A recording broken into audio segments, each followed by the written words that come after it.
যেখানে দেখিবে ছাই উড়াইয়া দেখো তাই, পাইলেও পাইতে পারো অমূল্য রতন। ছাই কি?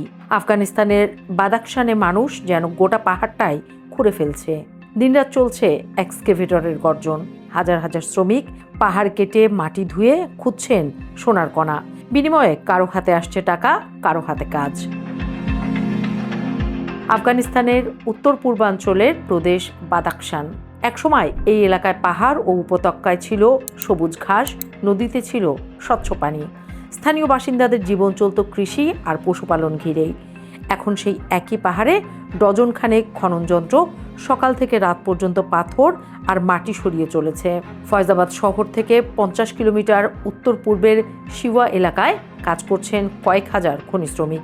দেশটির বিভিন্ন অঞ্চল থেকে বিনিয়োগকারী ও শ্রমিকরা ছুটে আসছেন সোনার সন্ধানে। প্রশ্ন, এই সোনার ব্যবসা হঠাৎ করে এত বড় হয়ে উঠল কেন? 5 বছর আগে তালেবান আফগানিস্তানের ক্ষমতায় ফিরে আসার পর দেশটির অর্থনীতি বড় ধরনের সংকটে পড়ে।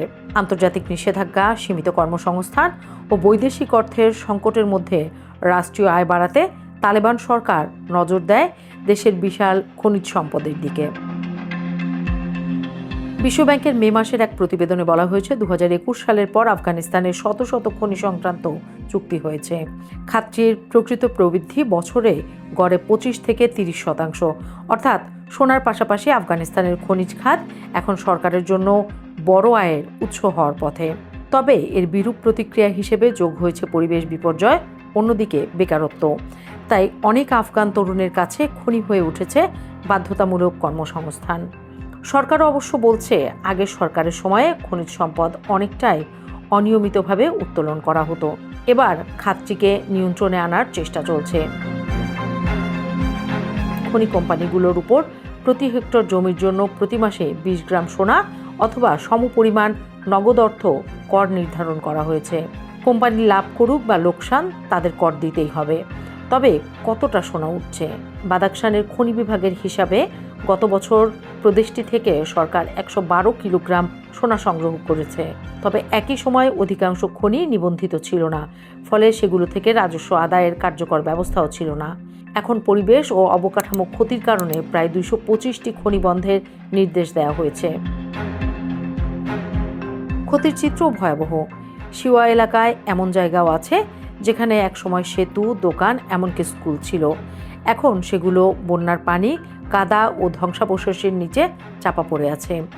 প্রাদেশিক খনি বিভাগের প্রধানের ভাষায় পুরো এলাকাটি ধ্বংসস্তূপে পরিণত হয়েছে। আর তাই বাদাখশানের সব মানুষ যে এই সোনার উন্মাদনায় খুশি তা নয়।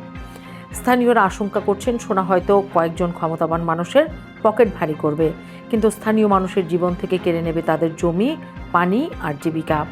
তাই আফগানিস্তানের এই সোনার হিড়িক আসলে শুধু অর্থনীতির গল্প নয়। এটি একদিকে তালেবান সরকারের রাজস্ব বাড়ানোর চেষ্টা, অন্যদিকে বেকার মানুষের কর্মসংস্থানের সুযোগ। কিন্তু প্রশ্ন থেকেই যাচ্ছে, সোনা তুলতে গিয়ে যদি মাটি, পানি আর মানুষের জীবনটাই হারিয়ে যায়, তাহলে সেই সোনার দাম আসলে কত?